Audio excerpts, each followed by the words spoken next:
Welcome back to another episode of War Room Huddle Podcast, an RFG advisory podcast for independent financial advisors who want to crush everything and take their A game to the next level. Brought to you by RFG Advisory with your hosts, Shannon Spotswood, Bobby White, and Rick Waddell.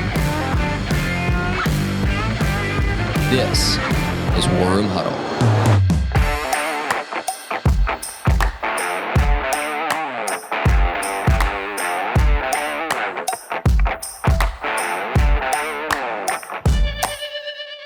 Josh, welcome to War Room Huddle. Yeah, this is cool. We're so psyched that you guys made the trip from Salina to Birmingham to come and spend the day with us and talk about succession planning and building your practice for the future and marketing and branding and all that cool stuff. It's great to have you all here. This has been a very exciting trip, so very fun. Well, and I hope you're going to be true to your word and come spend more time with us because we would love that. If you guys will have us, we'll be here and we'll convince Lance that we need to be here. I love more, it. So. Come on.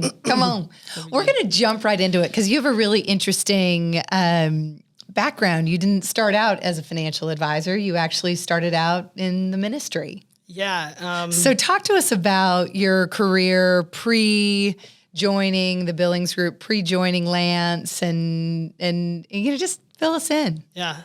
I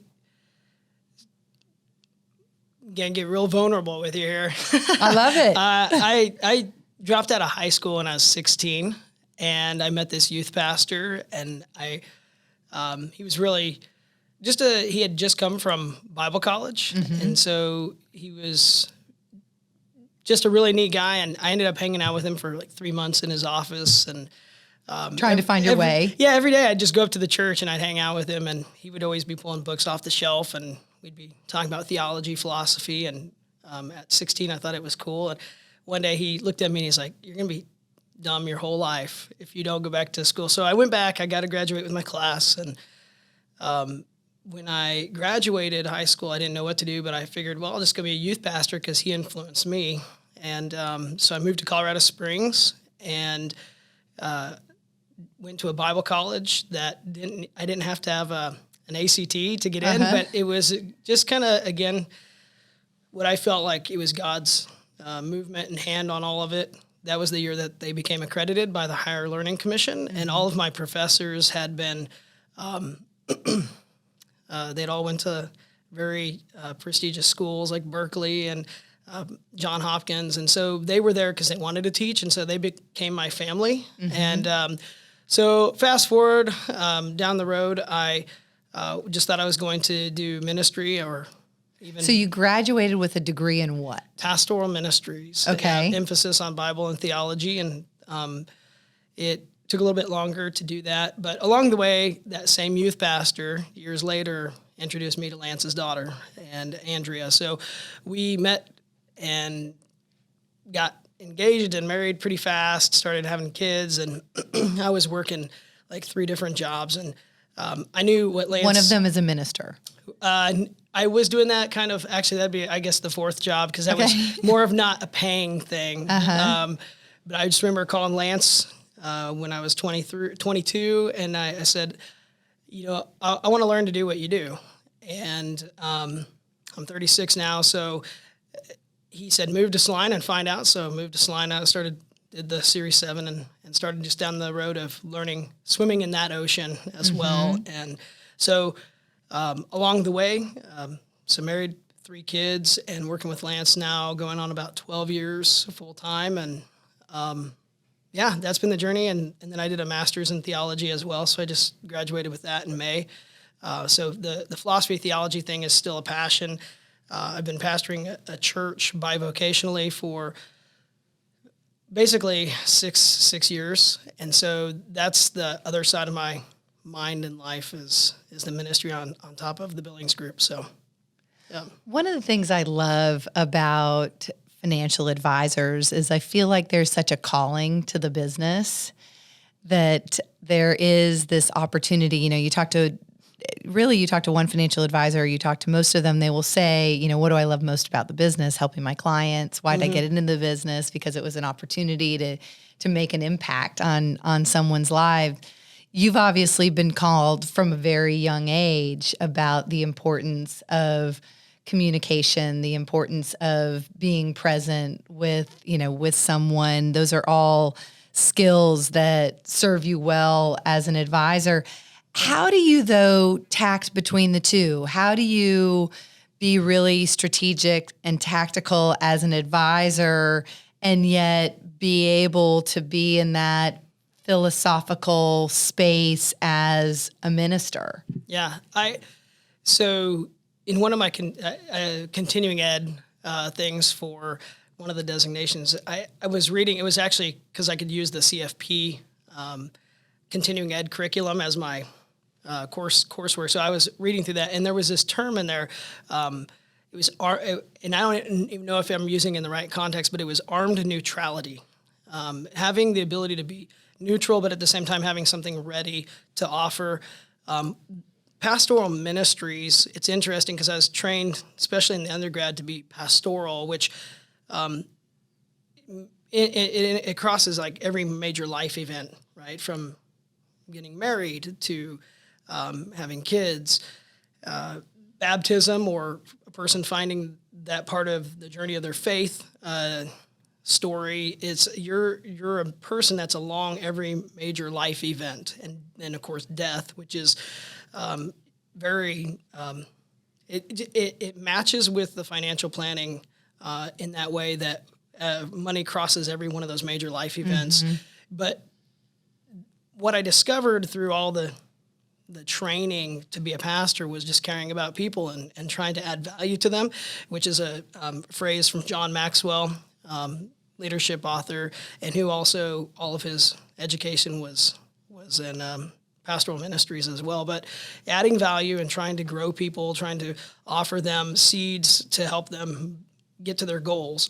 And of course, you just place it in the context of finance, and you're at every major moment of their life. You have the ability to, oftentimes as a financial planner, we're the first that are called when a death occurs, because they really do feel that close to us. And so there's just a huge overlap. I'm on the backup list for one of the local mortuaries that if they don't have a pastor, they call me. And so it's trying to, I balance both of them. I did a funeral on my lunch break one day. I just went and did it because they didn't have anybody and they needed it. And so just to go and serve in that way. And then I guess I also wanted to speak to the fact that Lance has just been so supportive of it. Everything from being able to do seminary while still knowing that I would attend to the client's needs and be there every day. And so it's like two oceans I'm swimming in, and I do love it. I talk every Sunday. I'd say preach, but it's more like teaching because I think it's a little bit more helpful. But that armed neutrality, that a lot of times I have my opinions about things, but at the same time still trying to be neutral to see how it's going to add value and be an offer to help a person wherever they're at, whether that's in a faith sense. Like I said, I've got my toolkit and the vocabulary that's helped me philosophically, theologically, but at the same time caring about the person as a person more so than in a manipulative agenda on my part. And I think that's the case with planning, because financial planning, there's so much that is detailed to a client's story that you have to be able to have compassion, you have to be able to listen to them, you have to be ready to hear what they want, and then see how you're going to help them achieve that timeline goal. So I don't know if there's really just powerful. there's just a lot of overlap there. Yeah. There's the economic term human capital. Yeah, one of my favorites. And it's Charles Whelan's book, Naked Economics, in the chapter on human capital. I see that as part of the calling too, is how do I give people the tools so that they can invest themselves to grow, so that they have something to offer the marketplace. So that's just, all of these ideas. How much does that come up as you're thinking about financial planning and people are looking at the black and white economics, if you will, of, okay, I can generate this return, or I have this much net worth, and this is what my, need is, my cash flow need is upon retirement. How much of your work really is around that human capital and helping people who might say, all right, I'm going to fall short of my retirement goals unless I make some investments professionally or in education, or I take some chances with what I'm doing. How often does that come up for you? We have a lot of clients, and so I've just had a lot of stories. One story of a client, she's just a little bit older than me, but she had a master's in a completely different field, and she called and she was like, hey, I want to go back to school for this because I really don't feel like I'm maximizing my my income even though I've got this grad degree. And so she started to tell me about this other field, and she said it's a 9-month program. And at first it sounded too good to be true, but she was fairly sharp and she knew what direction she wanted to go. But I felt honored that she was calling me to ask me about that. And then once we had kind of wrote it out and, the risk that she was going to take for that reward, it actually turned out she had doubled her income in 9 months by just having this other, I'd see it as she had built up this other set of human capital in all these other ways. And so she was able to go for that 9 months and add that extra push, go into a completely different field that the marketplace needed. And, but I think we see that all the time. It's amazing how many choices that we make lead to where we want to go. And in those choices, it's like there's a lot of emotional states and a lot of those background things that are going on in people's lives that affect what choices that they're going to actually make. And so when we're talking about those financial goals, whether it's the job that they have, it's amazing how many people will come in and you not just pastor or financial planner, but your counselor, right? You are sitting there, whether it's a marriage issue, it's their kids are going through something, or it's just the wounds of the job, the wounds of their own career, and they have nobody to process that with. And you're able to be there and try to. So I think of human capital in that sense of, it's amazing how much counseling helps people, but it also, even though I'm not a counselor or therapist, it's the connecting where they walk away and they really feel like we went over their portfolio, we went over the timeline of what they were going to need to accumulate to achieve their goal or strategize on all that, but it ends up being more of the connection that they walk away inspired, feeling like they were heard, feeling like they've got some type of other internal emotional roadmap to carry on. So I don't know if that answers the question, but that's what sparks in my mind is well, it's amazing to think about. And as you were talking, I had never really connected these dots in my mind about the catalyst for action from a financial plan. And that's, that part of being heard, being validated, having this opportunity to kind of lay yourself on, at someone's feet and just be vulnerable about it, and then have the catalytic conversion to action. There's triggers that a person walked into an environment, they didn't even realize that they were going to be transformed from that meeting. And sometimes it's just the data. Sometimes it is just the planning relationship. And then over time, over years, as you learn their story, you learn about them, you earn the right to speak more things into their life if they allow you to, And so that it's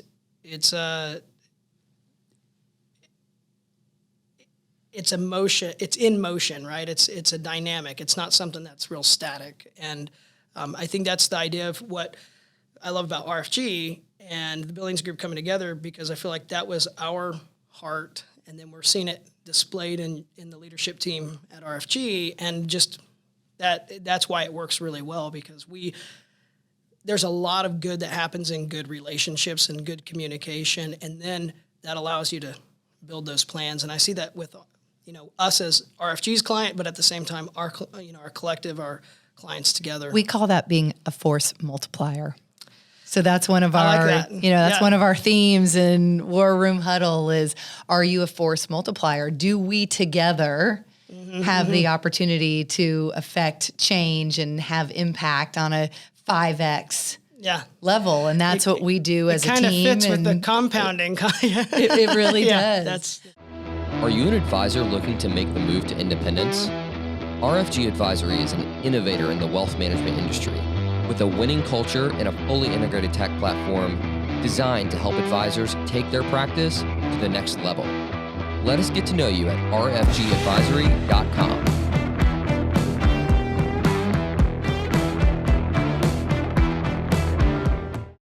I want to kind of stay on that track and talk about mindset. Like, you're obviously a voracious reader, podcast consumer.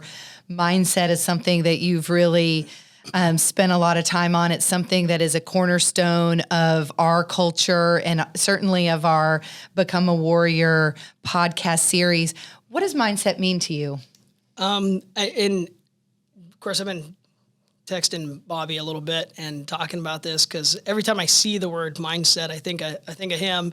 And but what I think mindset connects to is obviously it's the foundational part of the way that you're going to approach the world. It's what you've set, these things that you've filled, you've instilled inside of you that become that foundational piece of who you are, so that you'll carry out the actions from that place. But it's the word that comes to mind is actually patterns. There was a book, and I'm just going to make a plug, but this book impacted me a lot. It's The Power of Habit by Charles Duhigg. And he talks in there about just the patterns. Once you have something that you've done repeatedly, it goes further into that inner part of the brain that becomes automatic. So that as a little kid, as a little kid, you're always trying to learn how to grab and hold your sippy cup. But if you had to do that your entire life, right, that would be obnoxiously, redundant. And so we create these patterns and we try to sharpen them, and we have a cue. We go through a routine to get a perceived reward. And it's in that process, it's all functioning from whatever the inputs that you had put in there. And so for me, the mindset is that foundational piece, but it's also the patterns that the repeated habits that come out of whatever you had been setting your mind on, and that determines which path you're going to go down. And so that's what was going through my mind when I was thinking about what is mindset recently when I was talking to Bobby. It's interesting because what we always talk about is the tricky thing with mindset is it is a garden you have to tend daily.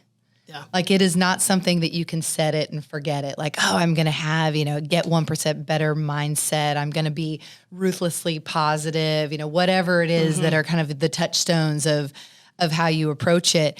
It's not something that you can just blow off. Right. Like, you really have to be intentional. Every single day on what is my mindset. Yeah. Yeah. And you have to surround yourself with the right people, because the cliches and the things that a lot of people repeat, whether it's from sitcoms or just, their close-knit of friends, or those cliches can become the loop inside your mind unless you are constantly trying to be aware of what is going into your mind and say, that's not necessary. That's going to be devastating down the road, and just really trying to filter out what is good and what is bad. And I think that ties back to the growth thing. It's like, how am I going to become better than where I am right now? I've got to start from where I'm at, but I got to grow. And so I'm going to have to find some leaders, right? I'm going to have to find some people that have gone down the path a little bit ahead of me to show me that it's possible. And then I'm going to have to do the disciplined thing of, this is a daily thing. As John Maxwell would say, today matters, right? Yep. This is what I'm doing today matters. But I like that garden analogy. I love that. Today matters. Look for that one to show up. Oh, it's good. Yeah. Okay, so one of the things that you've talked about, I've heard you talk about, is this notion of like taking ownership over your life. How does that idea influence you as an advisor? It goes back to what we're talking about, which is this, either life is going to be happening to you or you are going to have to step into that. It's maybe ask the question in a little bit different way, if you don't mind. So when you talk about like, this podcast that you shared with Bobby, and it's like this idea of like, take ownership over your life. Like what called you to that? Like you've lived this journey, you've had this journey as a minister, you've been now with Lance for 12 years, you're about ready to be on this really exciting next chapter as part of a succession plan. That's just such a, probably 12 years ago, you never thought you'd be where you are today. Not. Right. Yeah. And like that didn't happen by accident. I think it's the idea again of these voices and the things that you're putting in that are coming at you. And along the way, there's just been the books and the people that you look up to, and they say things in certain ways, their philosophies of life. It's like, oh, well, they do something that I don't do. I should probably try to do what they're doing. And, like I said, I started this by telling you that I dropped out of high school and, because I thought I was going to homeschool myself or something. I don't know what I was 16, right? And it could have been a lot worse. And then when I decided that I was going to try to take ownership of my life, at least to the capacity that I understood at that point, I'm going to go to school, which I never thought, I'd go to college, right? I never thought, but I needed a job. So you have to take these humble positions because it's the only thing you have at that moment. So my first job was Chuck E. Cheese. Yeah. and then I met a guy in class, and the first thing he said was like, you've got to go to work at Starbucks. He had just moved from Seattle, so I went to work at Starbucks. And you do make a heck of a latte. And so come full circle, long story, I won't get in there, but that led me to spending 7 months in Alabama when I was 20, and so now we're sitting here in Alabama again, like 20 minutes away from that Starbucks that I helped open. But that Charles Schultz, the whole culture of Starbucks back then was an infusion of trying to inspire you to take ownership of the role that you had. And it was a fun environment. It was just a neat company. And so all of these little things along the way, these inputs shaped that. They were like small wins to say, you can do this, you can become better, you can grow. And so I guess for me right now, on that journey, just having finished the master's is working on the CFP for me is, so that's the way that I feel like adding value to the human capital to continue to give back to the client by having this data. But that's only one component of it, is that data piece. It's all of these other things we're talking about. And so ownership down the road just involves continuing to grow, show up every day, try to crush it. There's a lot of days I joke with Nate that he's crushing it and I'm getting crushed by it. And so we joke about it a lot because he's hyperly driven individual and he's great at what he does. And of course, Lance is too. So I think that for me and what I'm trying to craft is to be humble, be a learner, and then try to add value, whether it's to a client, whether it's in church, helping somebody try to understand the scriptures. And it takes data, but it also takes the willingness to have compassion and mercy and grace and all of these other things that humans value. Those things are rare commodities sometimes in the world, and people pick up on it real quick when you show them that you're going to be their friend, with no strings attached. And taking ownership of that adds a lot of value to the type of business that we're in. And so I don't know if that answers your question. There's just so much I could just dump on you. You're a self-admitted dreamer. Absolutely. Yep. Yeah. So you talk a lot about like being a dreamer and how do you... It gets me in trouble with my wife often. Yeah, because she's a dreamer, but she's organized and she's awesome at having a plan more so. she's introverted, But the world and partnerships need both. Like you need we make Nate a heck and of a team. Lance Yep. are very they're tactical, strategic executors. Like you've got a little bit of a dream. I think I'd put Nate on tactical execution, you on the dream front, and Lance is kind of in the middle, on both sides. So I've got a hilarious story. We were in the airport yesterday waiting, and of course we just woke up. We had drove to Wichita. We got all checked in. We're waiting for the flight, and the only place open, because Chick-fil-A is closed on Sunday, right? Even in the airport. And so, but Dunkin' Donuts was open. So we go there, we'll grab a coffee, and I'm like, I'll grab a donut. So I order one donut. Well, Lance gets a couple thinking that Nate's going to eat one, right? And so we go and sit down, and I open the bag, I eat my donut. Well, there's another donut in there. Of course, Nate's not going to touch it, right? Because he's on this, no sugar, he's no crushing carbs. it. He's crushing it with his nutrition and his workouts, and Lance and I are over there. And of course, then there was a donut that was in there, and it was the old-fashioned donut. There's no glaze on it. And I'm thinking, Lance, why did you pick this one? He ate my donut, right? So I'm going somewhere with this. I said, I don't want this, but I don't want to throw it away. So I ate this extra donut, right? And Nate's just staring at me like, what is wrong with you?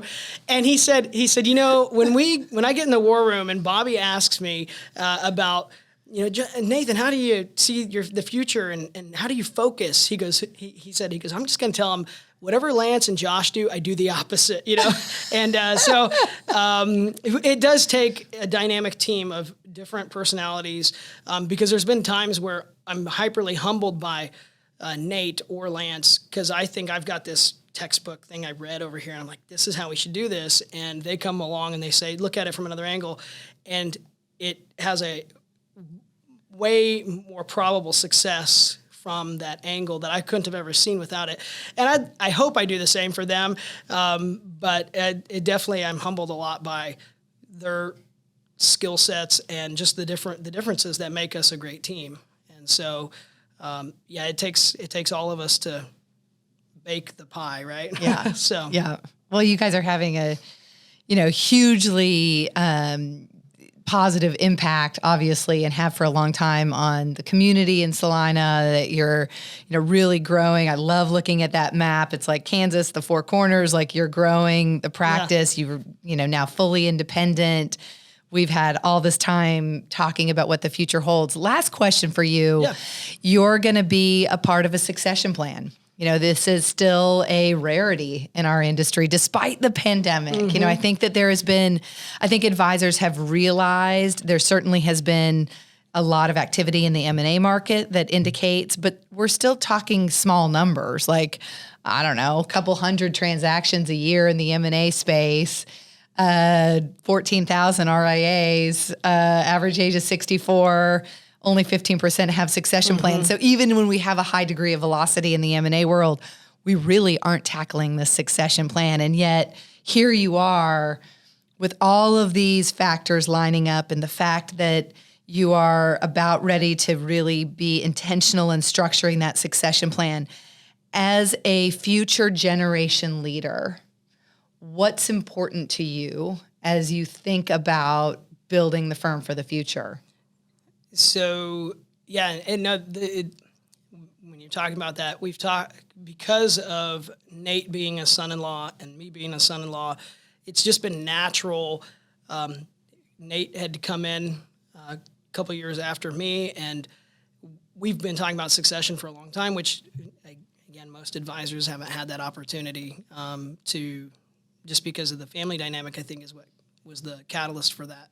But I just see the future working with, of course, with RFG and you and Bobby and Rick and the whole team, everybody that's just, you guys are rock stars. I feel like that is the missing piece that we needed to continue to help us with those different dynamics between our personalities and our skill sets to hone in on that as a team. I think that teamwork is probably the biggest.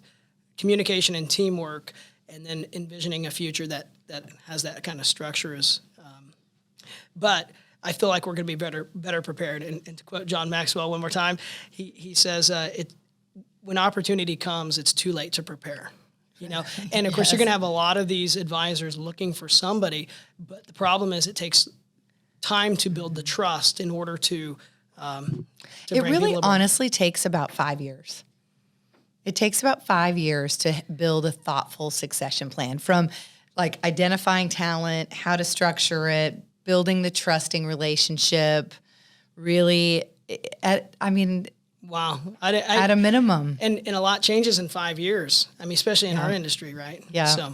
Okay, so one more plug, because you've brought him up. John Maxwell's book is? I don't even know what book that came from. I think that it might have been like a lecture or something. Yeah, I feel like he's, to quote him about him, he puts the cookies on the lower shelf. So I feel like he puts things in a very articulate way that I can remember. And I mean, he's written 40 Well, we might, for our show notes, have you go through and pull. I'll have to find some of your favorite either episodes or podcasts or books by him. Today Matters is the name of one of his books, and that quote might have actually came out of that one. Maybe that's why it dislodged and went floating through my We're going to put that in the show notes. Great. Josh, thank you so much for being here. We loved having you in War Room Huddle. Great. Thank you.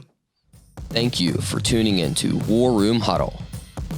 War Room Huddle is a production of RFG Advisory, a leading innovator in the wealth management industry. To learn more about RFG Advisory, head on over to rfgadvisory.com and subscribe wherever you listen to this podcast. We look forward to seeing you on the next episode of War Room Huddle.